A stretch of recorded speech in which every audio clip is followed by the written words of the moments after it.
URF, broadcasting from the University of Sussex since 1976. Hello and welcome to Daybreak Daydream with your host Zaki Hussein and Scott Bruce Rees. Today we've got on a guest, co-host for the day, Ilinca Lazar. Woo! Hello! Great to have you here, It was a very short notice thing from all of us. It was like, she's coming, then she's not, and am I coming, are you coming? I was almost about to be late to the show itself, so it's a miracle that we're all here. So. Yes, it's very good. Yes. Today we haven't actually planned the show, which means you're going to get an insight into how our psyches work and what we think about first. Yeah, well, subconscious, I've planned a little bit. Have you? Okay. Because we received some feedback from a certain listener who said that our starts, because we usually start with like some random thing that happened in our day. Yeah. They said it's boring as hell. So who said that? Oh, you can't say the name. Named listener. I'll tell you who it is later. Yeah. Basically, they suggested we start with some kind of philosophical question or something like that. That's like a bit interesting that we could actually talk about for a bit. So, and we're going to listen to this person? Okay. Well, I don't know. We can do it. Well, seeing as I have nothing else, we can do it. I have thought of a question. It's not the best. It's not a very good one. No. But it goes. Would knowing about the possible existence of life after death change your outlook on life and how you do it? Like, if you knew 100% that it was true, would you change the way? What type of life after death? Is it like reincarnation? Do you mean like heaven and hell and like the classical idea of it? We could go with heaven and hell for a start. I think so. I think it'll be exactly. Definitely right. Well, it depends on if you're already religious and if you already have high morals or not. Because you can be an atheist and still have morals, of course. You can be religious and not have morals. There's like serial killers and they go to church or something. Yeah. But yeah, I think so personally. What do you think, Scott? Yeah, definitely. I mean, it's not something I think about a lot, but depending on what type of sort of existence, life after death, would change it. If there's like a heaven or hell, then that would change maybe how I'd act, depending on the rules of how to get in or not. Okay. But if it's just like a life after death, I don't know, like a reincarnation, or like you'd get like a second chance. Yeah. In that case, you'd probably maybe take more risks, things like that. It would definitely change sort of. Yeah, it's kind of like the game mentality where you just spawn again. Yeah. So it's like, I might as well. Yeah. Is that like infinitely spawning again, or? Yeah. Maybe you wouldn't know how many lives. Yeah, that's true. But you have like a finite amount, but you just don't know how many. Like, how would you react? Like 100 lives versus 3. Yeah. Mm. It's like what's that film where people go in a game and then they get stuck there? Jumanji, where they have like 3 lives and then like on the third one they're just like getting eaten by hippos and going nuts. Yeah. And then the final life they're just like, oh, can I eat the soup? Yeah. But I think. Well, no, in Before Sunrise or Sunset, they kind of said that thing about how if reincarnation is real and we are reliving, then how would that work? Because there's more people living now. Well, no, they say it's actually not true, but they say there's more people living now than they have ever lived. That's not true. But if it was true, then is there like half of a soul of a person in each human being then? How would that work? How can you get more people with less thinking, feeling souls that go into each body? I feel like souls are not so clearly sectioned defined off. Okay. I think there's like a broad soul that we all kind of more or less try to embody, and we pick out different elements of what it means to have a soul. And I think universally a lot of humans like the idea that they have a soul. Like, I think there's very few people who are okay with just the fact that we're gonna die and decompose. Yeah. Okay. Even if you're an atheist. You would say. Yeah. Even me as an atheist, I'm very like taken in by the whole soul thing for some reason. Yeah. Why would you say that is? I think you still need some sort of magic and joy in your life, like a lot of people portray atheism as kind of like pessimistic, but it doesn't really have to be that way. It's just like I do it more out of like refusing to subscribe to like the shame attached to things like heaven and hell, like we mentioned earlier. And it's like, I mean, I also had a question about that actually. It's like, would you know if you went to heaven or hell, or would you simply know that like that there is one of them at the end. Like, Oh, and you went to one of them, but you don't know which you one. don't know which one exactly. Yeah. Well, that's a So I feel kind like of that changes things. yeah, that's an interesting thing about like predestination because I remember because I did history at A level and they talk about this in the English Civil War period because during this time there's like a whole bunch of religious upheaval because you know the old structures are kind of gone in the chaos of war. Yeah. And well, one of the things, the kind of more extreme version of Protestantism, kind of they call it Puritanism, kind of taught about predestination and said everyone's predestined to go to either heaven or hell. And so some people, you know, just took it to that logical conclusion and said, well, that means I could just do whatever I want. Yeah.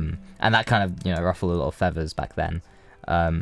So, and that's also what was also a time of like a whole bunch of different religious ideologies and things like that propped up.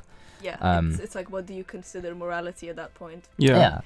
You know, Puritans were notorious for like giving women names that you know, symbolize things like what was it, like subservient and things of that sort. It's like really like selling something that's marketed as like morality, but really is just an agenda underneath it all. Quite misogynistic one a lot of the times. What I do find interesting about the Puritan thought is, remember that when the Black Plague was spreading across like Europe and stuff, they were punishing themselves in the streets, so that because they thought it was a punishment from God. So instead of being punished by the Black Plague by punishing themselves in the streets, they would hopefully not get the Black Plague and die. They're showing their subservience to God, which I thought was quite interesting because it's like the thought of, do we have like a finite amount of like bad luck and good luck? Like, is there a number of bad things that can happen to us and good? It's just the intensities and stuff differ, or is that, and does that depend person to person, or is that just completely not true? Because the concept of luck being finite, some millionaire was talking about it, which I don't think people like, but he was like, it's finite, man. You have to take the opportunities when it's there, but it's easy for him to say because he's made his millions. Exactly. But it's an interesting concept. What do you think about that? Yeah, I don't know. I mean, I just think Puritans are a bit weird. That's what I take away from all that. That's okay, fair enough. How about you, Ilinca?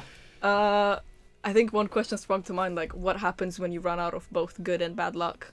Do you just live life without... I mean, how would you even live life without at least abstracting the idea of luck in your head? Like, I think you get by with a lot of, like, hope. And I think hope is based on a lot of, like, you know, you wish for good luck. And sometimes random bad things happen to you, and that's considered, perfectly part of life. Yeah, I get So you. then how would we survive without those notions? Fair enough. Especially in terms of, for example, you know how they say when you win the lottery, people are like so elated at the start, right? And then like after like, I forgot how long, but after a time frame, they get so depressed. Not all of them, but a large majority. Yeah. So it's like, is it better to have all your luck placed in one specific thing and then after that you get nothing? Or it's like, instead of winning the lottery every single day when you're going to work, you just get the train like on time, even though you're running late, you just get it and everything just works out. You get the last cupcake at the food stall and that just happens your whole life, whereas you don't get, I don't know, like £1 billion or something, but you get that and that happens consistently. So it's like small pleasures every single day. What's better? What would you value? Because I think that person would be happier, even though objectively speaking, the person who won the millions would be seen as the lucky one. So Nah, I think that's stupid. I take the millions. The hater over here. We need the devil's advocate. You know, like small joys. Yeah, I mean that's cool, but like, you know, if you have £1 million, you could make yourself 1 million small joys every day with the money. I think. I mean, you know, I guess. money doesn't buy That's happiness, sad. but I sort of disagree on that. That's one of my big views on that debate. Has that been shifted because of the broke mindset of university Oh yeah, definitely. that we were talking about in a previous episode? Yeah, because like you know, money allows you to do way more things, especially at university. You know, like I feel like everyone's broke at university, or at least pretending to be broke. Anyway. Most of us are broke. Pretending to be broke. There's fake broke people. Oh yeah, they're definitely fake. The imposters. Yeah. Me too. I can't go shop and get Sainsbury's and they just go. Yeah. They just do it anyway. They just do it. Little treat. And, Yeah. you know. They take an Audi back to the Sainsbury's. Yeah. I know some people who get it delivered. Oh, to hide. Yeah, Uh-huh. straight to the house, Mhm, like mhm. Ocado, and it's Sainsbury's. Yeah. Yeah, okay. That's smart, actually. It is, but yeah, I mean, just having more wealth allows you to do more things. At university, that gap becomes more obvious, I think, as well. But having no money at university is such a lifestyle. I discussed this in a previous episode, but having no money is like, it's like, oh, I did that. Oh, well, especially if you escape being broke later, and it's like, I remember those days when I had to like get on a train at 7 a.m. and like stay on it for 15 hours just so I can save money instead of taking a plane or something like that. But anyway, it's part of the subculture, I think. Yeah. Exactly. But that brings us to our first song of the show, which is going to be selected by. Actually, no, Ilinca, did you want to select a song for the show? What things do you guys play here? Well, anything, you know. Anything's fine. We can put you on for the next one and choose a different song for now if you want to. Can we have some Magdalena Bay rolling? Okay. Let's say Magdalena Bay. Wait.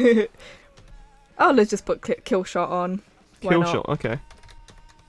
Give me a second. Okay, here we go. The song is Kill Shot by Magdalena Bay.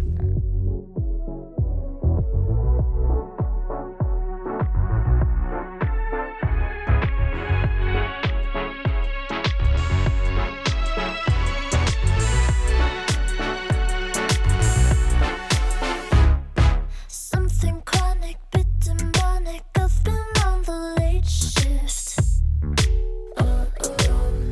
Staring at my phone. Sin and tonic, stupid promise. Something like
And we're back. The song was Kill Shot, released in 2019 by Magdalena Bay.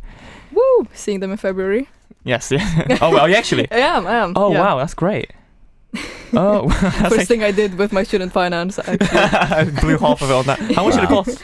You you don't mind it was, sharing. It was just like £40. Really? Yeah. That's Underrated very artist, good. not gonna lie. Yeah. That's wow. Okay, that's really impressive. You've put me on the spot, so I kind of just played their most famous song. But guys, listen to Imaginal Disc. It's an amazing album. I haven't actually listened to that properly, which is probably, sacrilegious to some of the fans, but yeah. Okay, now we're going to be talking about Scott and our friend's trip to London to see a Leicester Square Theatre event with... Who was it that you were listening to? Alex O'Connor. Alex O'Connor, okay. So this was a really interesting trip. I went with one of my friends to London, Leicester Square Theatre, and we managed to get free tickets to see Alex O'Connor, who's this sort of guy who talks about religion and philosophy, and he's really, really interesting. You might have seen him online a couple times, and he's this really well-spoken guy who went to Oxford, and just talks about religion and philosophy and really interesting ideas. It sounds kind of boring, but no, that kind of stuff's great. The way he puts it and everything is just it's just really well done. So I think one of the things he talks about was funnily enough, he kept bringing up psychedelics every now and again. He was like, Soft launching. yeah, he was like, I've taken psychedelics and they're really cool. Like, you guys should take them. Which was like really funny. Yeah, that's just plugging his dealer or something. Yeah. He is the dealer. He is the dealer. Yeah. He's trying to self-promo. Yeah, it started off with a lot of like more religious talk. He talks about how he was an atheist. Now he calls himself agnostic is the term for it. And he he talks at length about John the Baptist in the Bible. Okay. It's kind of interesting. I didn't know this, but basically Alex's theory is that Jesus was a follower of John the Baptist. Yeah. And then when John the Baptist dies, Jesus is the one who kind of took over his sort of little church gang of people, and then he turned that into a much bigger following. But actually, the guy behind it all was sort of John the Baptist, because there's like this bit in the Bible that basically says repeatedly, like the first few things is like, John the Baptist, by the way, is not the Messiah. Like he's the first character to like turn up, and they just say, oh, John the Baptist, by the way, not the Messiah. He's not the Messiah. So that's kind of interesting. Yeah. Why were they so, whoever wrote the Bible didn't want people to think John the Baptist was the Messiah. And that's really interesting. And there's so many other things about that in the Bible. There's things he talks about how there's things that added on, the kind of historical context of it all. Really interesting stuff. And then it delved into philosophy, and like I won't be able to paraphrase what he said. It was quite complicated, but it was really fascinating. I understood it, and I just really recommend you guys listen to Alex O'Connor if you're interested in any of that kind of stuff. I would be quite interested. It's almost as if I wasn't invited to go. Well, hey, next time. Yeah, no, But no, I think you said tickets ran out after you bought them or something, so I couldn't have. Anyway, but yeah, no, that's quite an interesting point. It's interesting. You were saying in history as well. You don't just note the provenance in terms of what they say; it's what they don't say, or what they specifically say is not true. Yeah, exactly. Like you were saying, if it's simple, then you can tell it's made for mass audiences. If it's complicated, it's for specific people to read. Yeah. Even the language of like a historical source could tell you a lot. You know, if even if you like pick like I said earlier in another show, if you pick up a source, it's like really difficult to read. It's like kind of uses very formal language and stuff. It's probably for like, I don't know, formal, maybe a civil servant, maybe like a complex government document. If it's fairly simple language, then chances are it was built for a more mass audience, regular people, and that tells you a lot. Yeah, because the language, Bible, tone, everything. It is a historical source in itself, of course, right? Yeah. And the Bible's full of much more stories and such, whereas, for example, the Quran has a lot more simple life. Well, it has stories as well, of course, but it's got a lot more simple life lessons Yeah. Kind of like Buddhism as well, actually, where it's made for the average person. It's made for people that don't really have, and it's much shorter as well. Yeah. It's made for people that just need a specific thing to follow so that their life is improved, rather than the Bible, which is a lot more about mind. Well, it is about mindset too, the Quran, but it goes into so much more. It's so much longer, the Bible. Yeah. And Buddhist principles as well. I think there's one of the key books was, again, quite short. It can be summarized quite, in a shorter passage than the longer passages that they read if you actually become a monk and stuff. Yeah. So it's interesting how religions frame themselves in different ways for different audiences, as well as not just historical people. Yeah. It's also interesting how they kind of change over time. I mean, the Bible is a very good example of this, because so many stories of the Bible kind of added in later on. Yeah, like true. One of the famous ones where it's like a woman's about to be stoned for, I think, cheating on her husband, and then Jesus comes in and says that he who is without sin casts the first stone. That was added in. I think they know that because the kind of text, like they use certain words like one. That was added in? Yeah, that was added in. That's one of my favourite stories. I know. I can't believe that's that. What Alex says, and he is one of his That's what Alex said. Yeah. It must be true, guys. And he was like, I'm kidding. And he was like, yeah, that's added in. I think that was because of the language used, certain words that like wouldn't have like been around at the time. Yeah. And you could see that, and there's so many little snippets of that everywhere. Another thing that's really interesting about the Bible is, I think more in medieval times, it's well, first of all, it takes a while for it to be properly canonized. Like the official church takes over, because before this, there's like tons of gospels flying around. What's in the Bible, what isn't. So the church takes like the main ones and puts them in the official Bible. But there's a bunch of other gospels that would have been in the Bible, but the church decided to discard those, the different stories and things like that.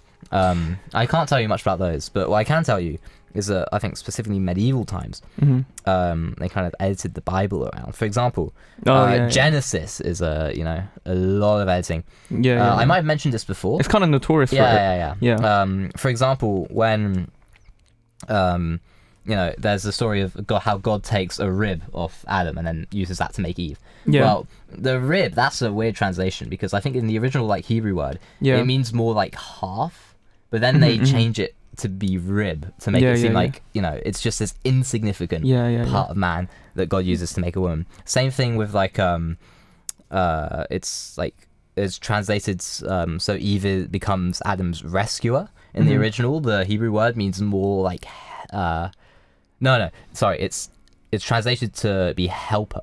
In the original Hebrew, the word is closer to rescuer. I see. So they kind of change it to make it, these guys basically hated women and they wanted to. Yeah. I mean, even in terms of, Virgin Mary, in the original text, it was, the meaning of the word was closer to, not virgin, but like just young girl. Not young girl, but young woman, right? But they shifted it to virgin so that the purity of this woman is so much more emphasized, because you don't want the Son of God to be...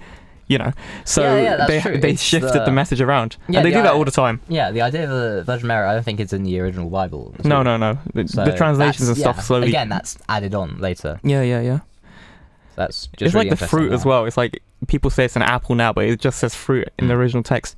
It's like a much lesser and more demeaning one. Is the word okay comes from the term all correct, according to Ilinca. And now we just use it as okay. So things do shift, but this is a lot more tactical and evil compared to okay. Yes, yeah. And there's tons of it in the Bible. I mean, in the King James Bible as well. Just one more to get out there. I think the word tyrant comes up a lot before then. Then King James switches up. I think to something different. I'm not quite sure what. But specifically the word tyrant is removed because he doesn't want people to use that to describe him, to go against him. So, if you're, if you're a Christian, stuff you should look out for is political kind of retranslations of the Bible. It's very difficult to know what a lot of the original kind of Bible might have been and what the original stories were. Yeah. Definitely. They're against the girls and the gays for sure. Oh yeah. Look out for that, guys. Even historically though, like for example, people whose names are left now, like Vlad the Impaler, right? The name is Vlad the Impaler. But people didn't, he himself was like, yeah, I'm an impaler. I impale. And he used to have like impaled people all across the city so that he can see it from the castle, and there's just blood all across the town. He was like, oh, that's great. It's wild. Like when we were being taught about him in Romania back in the day. Oh yes, you must be, yeah. He was portrayed as a good guy. I swear, Really? Wow. yes. I don't know how they managed to turn that around. No I remember way. Crazy. being maybe like 7 or 8 years old and thinking, oh no, like all of that was kind of, you know, It was almost- justified. Yeah, it was kind He of had to impale. justified. That's exactly Yeah. how it was taught to us, because they said, oh, they only did that to immoral people, but obviously there was no definition of what an immoral person was. Yeah. And, It's like the witch hunt stuff. I can probably take a few jabs at what immoral people were considered back then. And Yeah. Yeah. I don't think I agree with him now. I do have a fridge magnet of him though, so You just for the sake of just no, just but you for can the do sake that. of That's fine. Yeah. Wow. Okay. I didn't know that, but Yeah. in the West anyway, we call him the Impaler, and we note him down as this evil guy.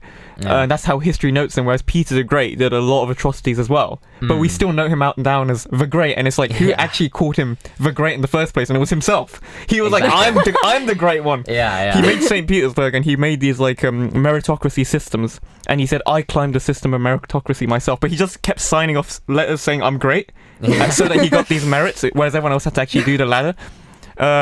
So yeah, he claimed that he was great, whereas everyone else was like, yeah, probably not, you know, you killed so many slaves and serfdom and stuff.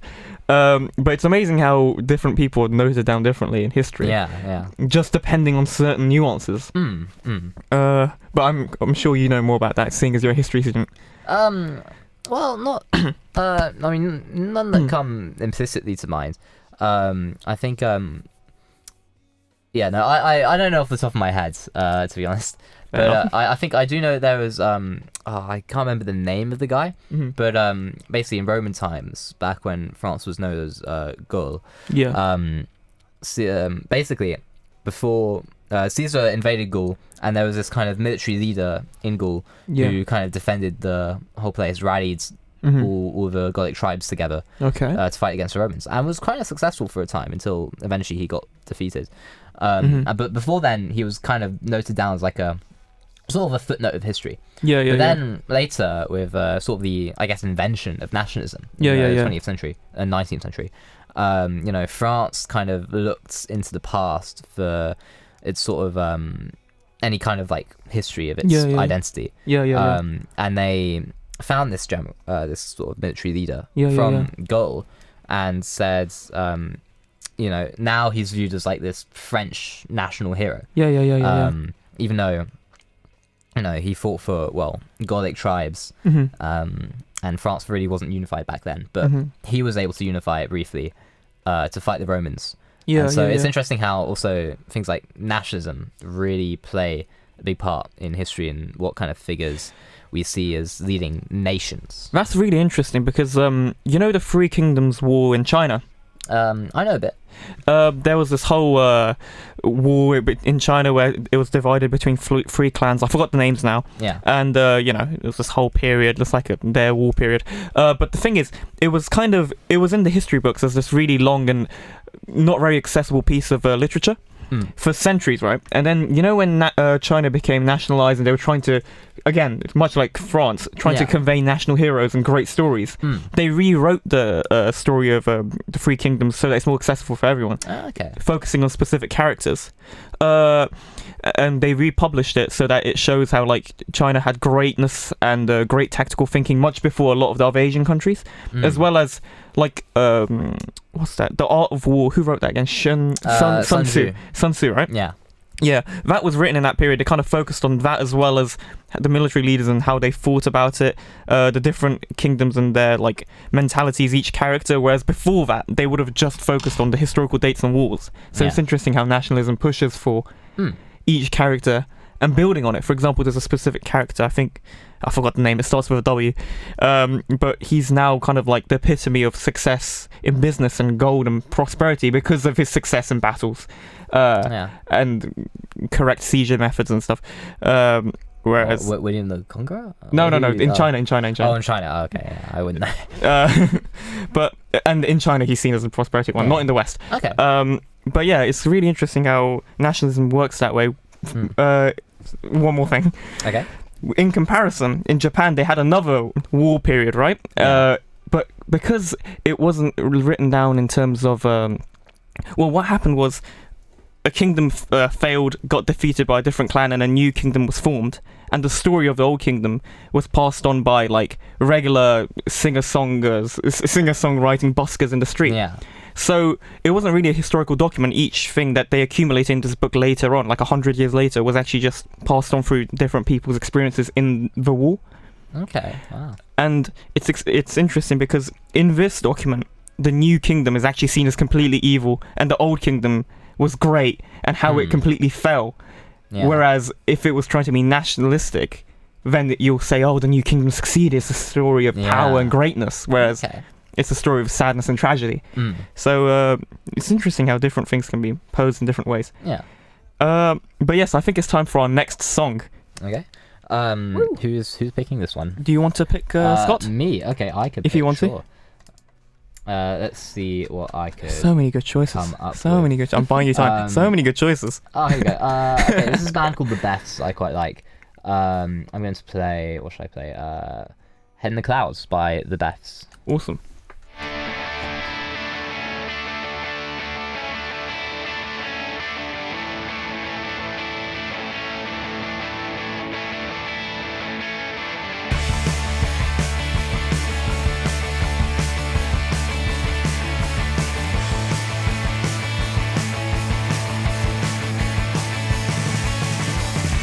I could be on my knees, giving it my best defense, praying for it not to end. If it went differently, we could be the finest friends, faithful in the realest sense. But there's no soft white light, no one listening to me at night. Is this goodbye? I'm stuck waiting for a sign. At the scene of the crime, it's a pen in the heart. Clean the blood from your shirt. Your head's in the clouds, but your soul's in the dirt. So you try to see God, but he isn't at work. Will you come down to earth?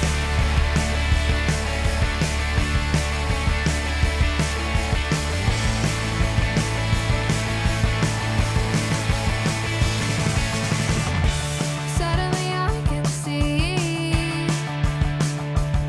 the way it's always been, vicious with a rosy tint. Is it a wasted dream? If I could maybe climb that hill, oh, it would take a miracle. But there's no soft white light, no one listening to me at night. Call it goodbye. I'm stuck waiting for a sign. At the scene of the crime, it's a pain in the heart. Clean the blood from your shirt. Your head's in the clouds, but your soul's in the dirt. So you try to see God, but he isn't at work. Will you come down to earth?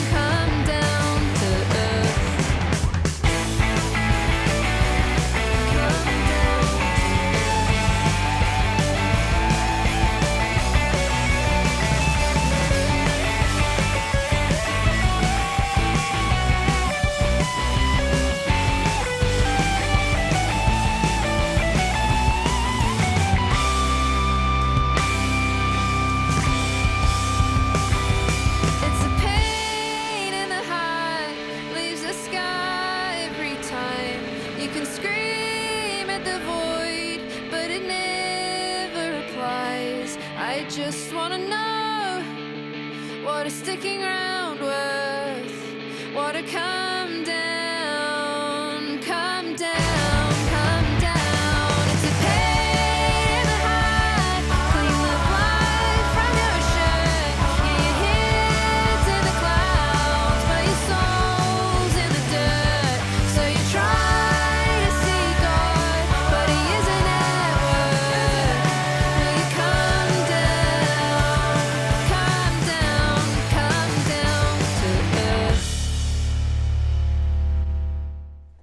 And we're back.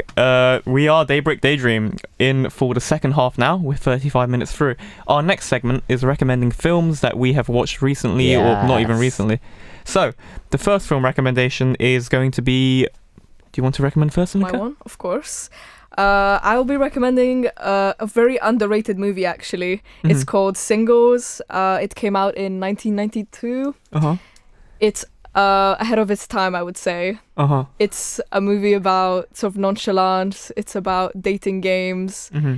It's very kind of quirky, but also very much like part of its, I don't know, product of its time, I suppose. Like, it's very 90s. It is very 90s. You just have to, The concepts are quite modern, I think. Yeah, Maybe. they apply even more now, I think. I'm the one that recommended you this film, and I love it just the same. It's really a great film. The concept of it actually was so good that TV producers said we should make this into a TV series, and the director, what's his name? Oh, I forgot, the guy who made Vanilla Sky. Anyway, the director said, no, I don't want to do that. It kind of cheapens the message. I kind of like making one film with all my concepts in it and then go to the next film. Cameron Crowe is his name. Cameron Crowe, yes, that's the one. It was also, and then the TV producer said, yeah, sure, buddy. I will listen to you. And then a few years, or like a year or two later, they said, okay, screw him, we'll make it without him. And they made the TV show Friends. Oh, wait. Wow, okay. I was not aware of this like domino effect situation. So no one's heard of Singles, but everyone's heard of Friends. So if you like Friends, Singles is like a better version of it because it's actually it is it's better. A more contained and consistent version of it. Yeah, because Friends has a lot of like quirky gags and stuff. Singles is a lot more real, but it's I don't know. It's got a good mix of it, in my opinion. Oh, that's interesting. I see myself in Singles, honestly, I really like this one quote that me and Zach were talking about when I first watched it. It's, hey, I was nowhere near your neighborhood when they pop up to each other's house. Yeah. It's kind of about an on and off relationship. It's just like about almost pretending. It's like a play on, I was near your neighborhood and pretending that like, oh, but just by chance I'm just popping by. But it's actually just like kind of admitting that you are actually interested in this person. And I think it's a very cute way to deliver that message without making it too creepy. Yeah. yeah. I think so. Okay.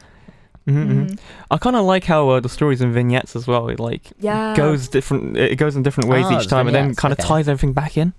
They all know each other. Yeah. It's like a friend group, but each person has their own character, which is great because sometimes the story can focus on one person too much. And they do have very kind of archetypal characters as well. There's very strong characters, I would say. They clash and they, Yeah, I agree. Yeah. Especially because like one of the characters is so grunge, which is so 90s. Yeah. He's literally in a rock band, and the rock band is Pearl Jam, but the lead singer is just different, right? A guy. Yeah, it's just a different. But yeah, it's really 90s, really great love story. Sounds really cool. Sounds a lot like Friends. Yeah, it does. It really does. Isn't that crazy? Yeah. What's your film, Zaki? My film is the film Departures. I saw it really recently, and I couldn't think of another film to recommend. But this is a great film, in honesty. It's released in 2008. It won an Oscar for Best Foreign Film of the Year. I think it was 2009 it won it, the year after anyway. It's about death and how people get sent off, and it's like these funeral directors that kind of go to different people's houses and like clean the bodies before they get sent off and put them in caskets. It's called Nokan in Japanese, and they do it in front of the families. They say like a prayer. They do this whole system, and the main character loses his job at the orchestra and says, I need a job now, and he finds this ad for a great paying job, and he's like, but it just said what was it, a job requiring help with departures, but he thought it was going to be a travel company, but it was departures into death.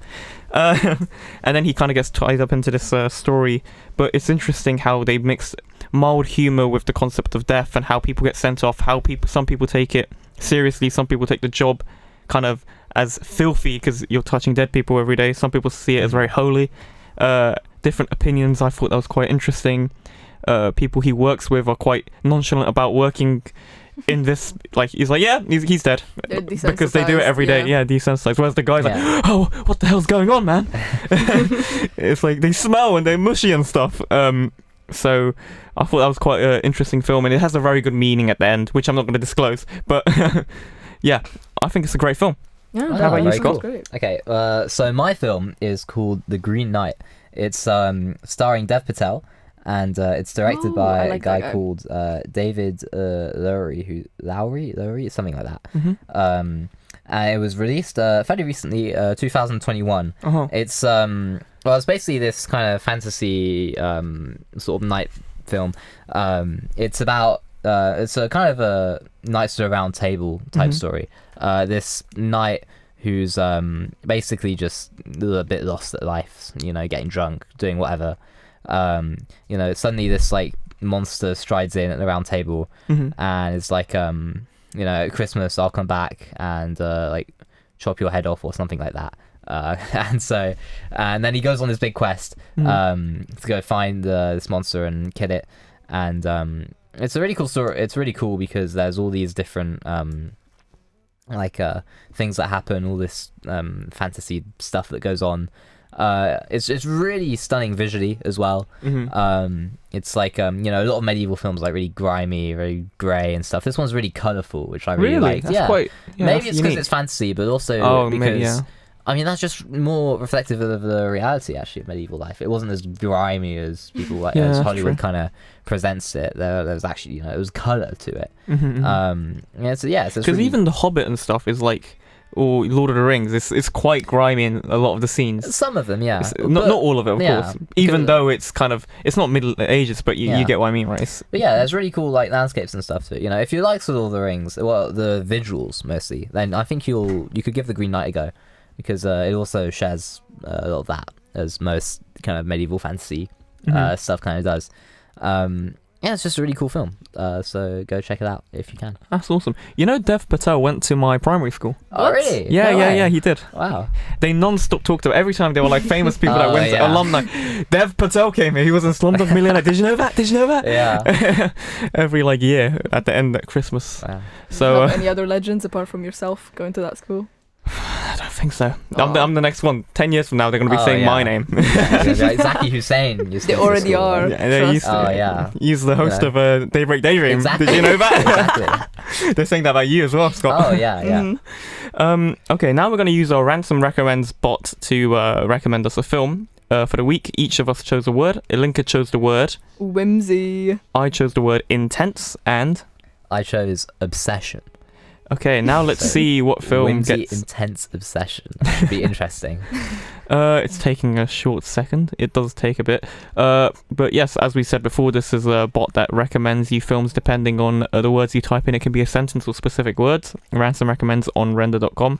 Yes, developed by a friend of the show. A friend of the show. Actually, no, we had him on the show, so we can say his name. Yeah. It was Jude James of week 3, which I'm yet to send off on YouTube, but due to technical issues with YouTube, for some reason it just doesn't like it. Oh, here we go. So the film that they're recommending us is Amélie, the French film from 2001. I've been meaning to watch that. I've been meaning to watch it for some time as well. Yeah, that actually, that's very accurate, I'd say. The obsession's there, the whimsy is definitely there. Intense, it can be. I don't know. It's that's actually quite accurate. That's pretty cool. Wow. That's awesome. Yeah, I like that a lot. It's directed by Jean-Pierre. Actually, you can say this better. Jean-Pierre Jeunet. Jeunet. That's French. Is coming in handy. It's an hour and 22 minutes. Oh no, 122 minutes. At a tiny Parisian cafe, an adorable yet painfully shy Amélie accidentally discovers a gift for helping others. Soon, Amélie is spending her days as a matchmaker, guardian angel, blah blah blah blah blah. More stuff. I'm not gonna read all of that. But I've seen the film. It's good. It's a good film. It's a cult film as well. There's a lot to like about it. It's very colourful. It's probably the most popular cult film from France, right? Yeah, I'd say so. I've never seen it, but apparently it's so amazing. What's with the cover art? I was wondering as well. What's with the spoon? I can't quite remember. She uses it to do something. I watched it a while ago, but it's a good film. That's what I remember from it. But speaking of films, I want to talk about something. So, have you guys seen Star Wars Episode 3: Revenge of the Sith? Yeah. It's a good film. No. Okay. In that case, what did you? Well. In general about the prequels. Obviously, I have a lot of hate for the prequels. I've said this before on the show.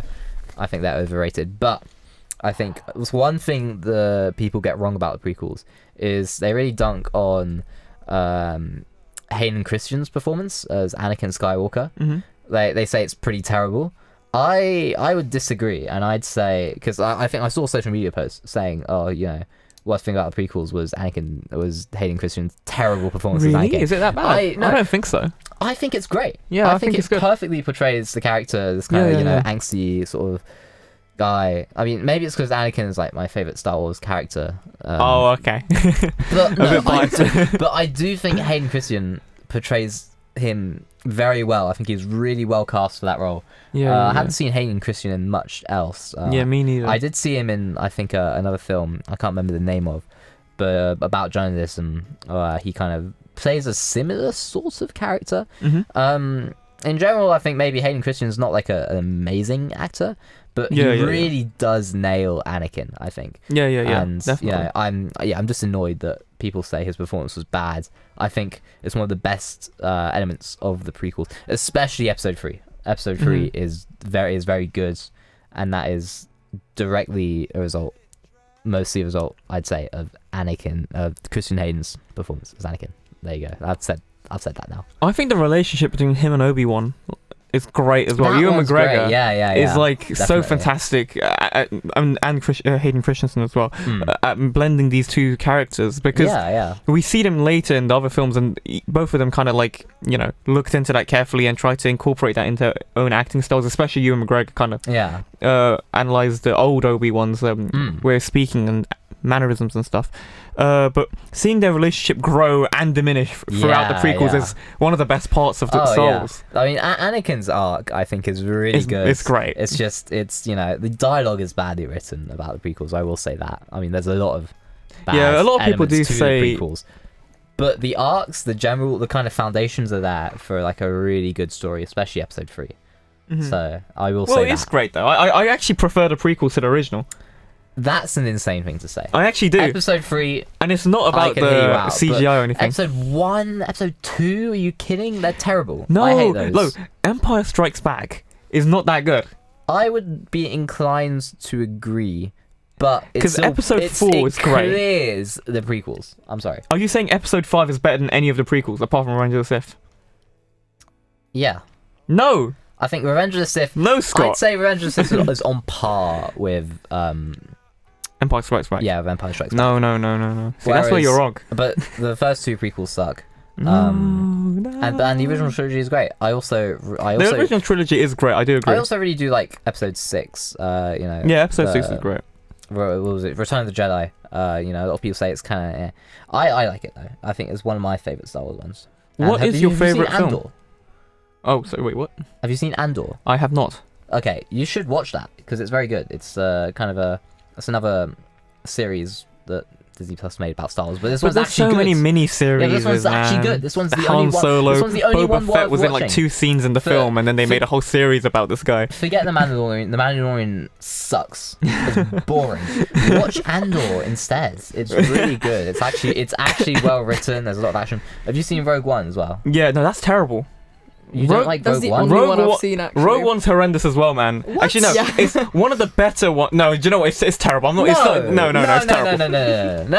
No. Rogue One's terrible. No. And so is what's that? I forgot. The Force Awakens as well. That's also bad. Yeah, obviously. But and Rogue One, most. Sorry. You're getting confused there. No, there's no way. I'm not getting confused. No, the sequels. Wait, let me get them up. What's it called? No, The Force Awakens. Then it's The Last Jedi. Then it's Skywalker, something like that. I don't know. They're terrible, but Rogue One has its own standalone thing, and especially Nothing happens in Rogue One. Well, nothing happens. Barely anything happens. Nothing happens. We're at the end battle, the end whole thing. Well, the Battle yeah. of Scarif, bro. It's all building up to that. It's all about It's in between ins and films. outs. It's an in and out of how rebellions are built. Well, yeah, And no, how, but it's the the ins and outs sneaking of bits around that the no one Empire. cares about. That's why it wasn't in the original films. It's really interesting. It's and Andor does a really good job of. It's delving better into than that. the sequels, but it's Okay, not like I'll say- amazing. Okay, let's move on. It's like slightly worse than Empire Strikes Back. Andor. No, Rogue One. Andor I haven't seen. Sorry, yeah, Rogue One.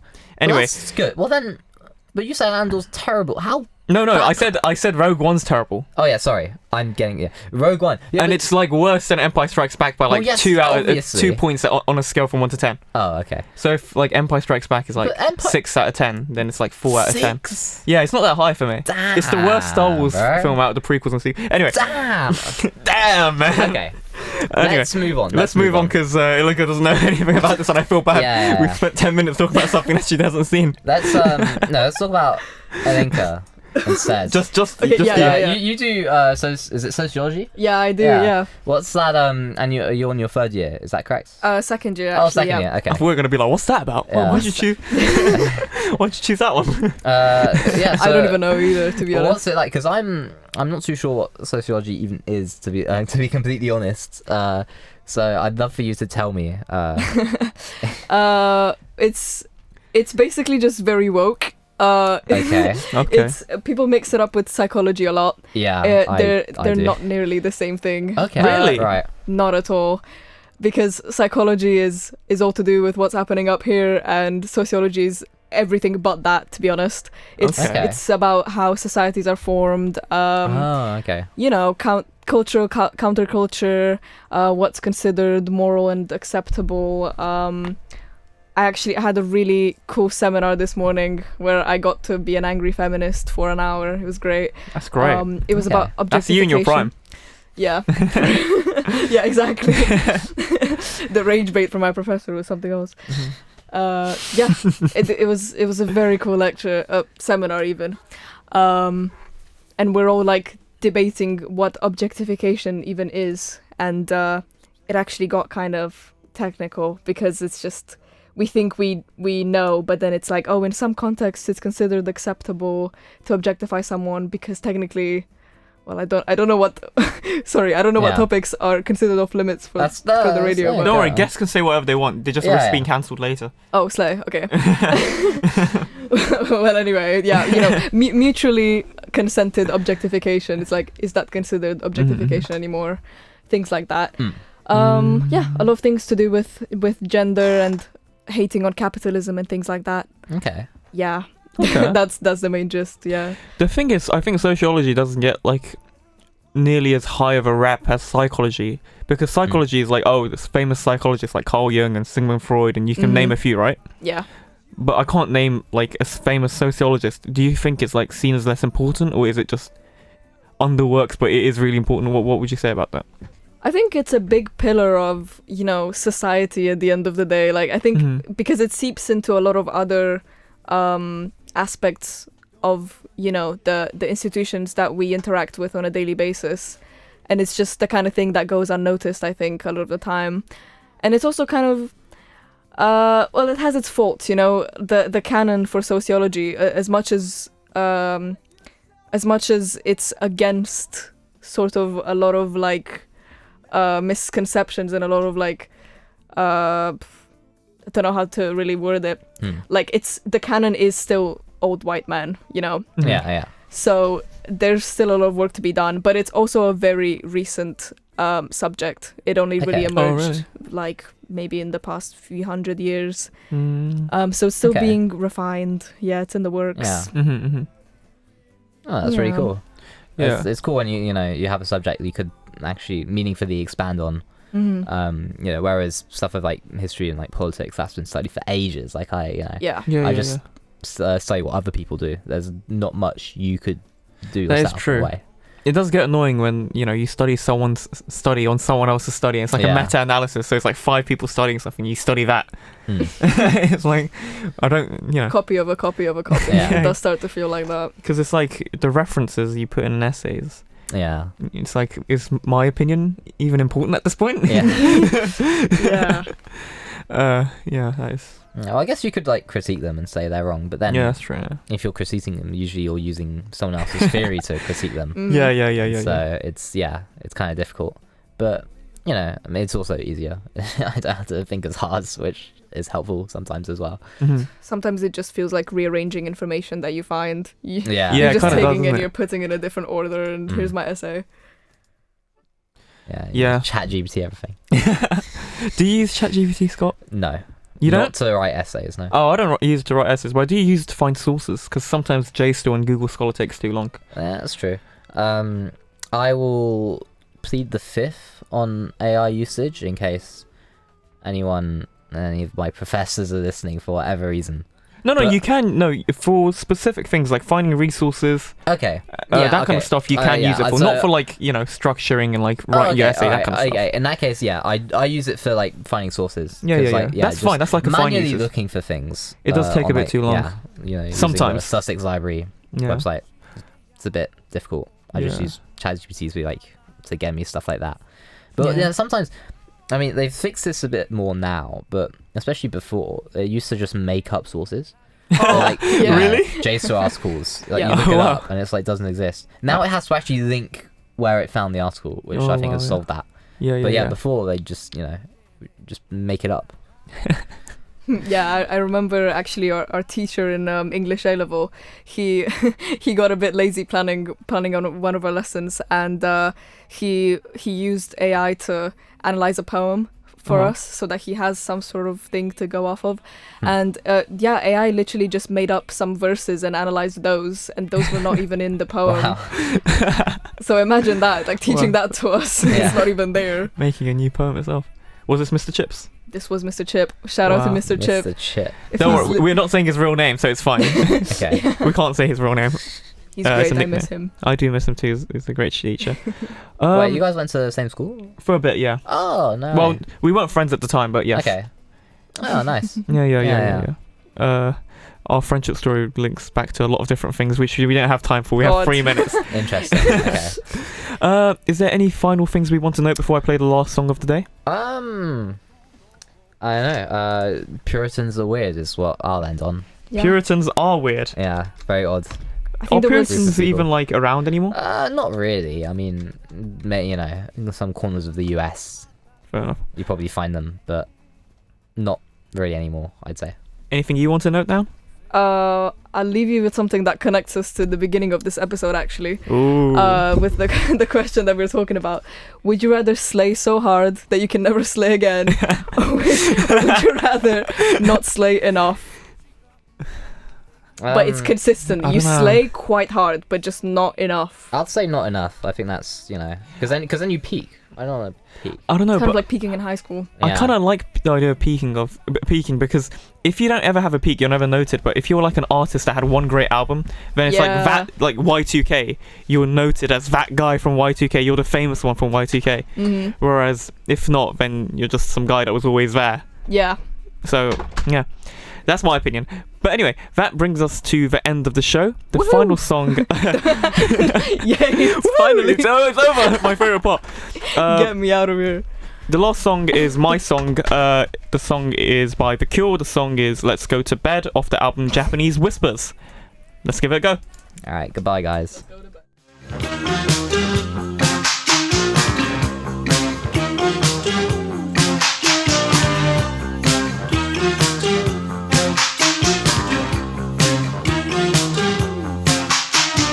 Let me take your hands, I'm shaking like milk.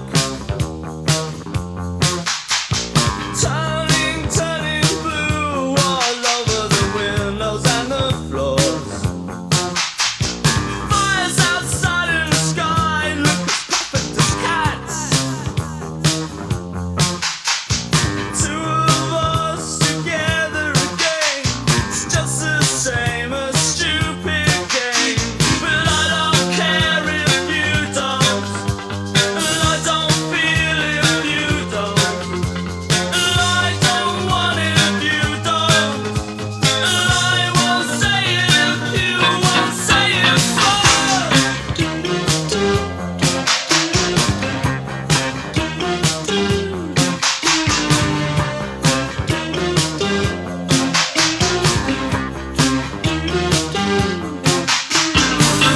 You think you're tired now, but wait until 3. Laughing at the Christmas lights.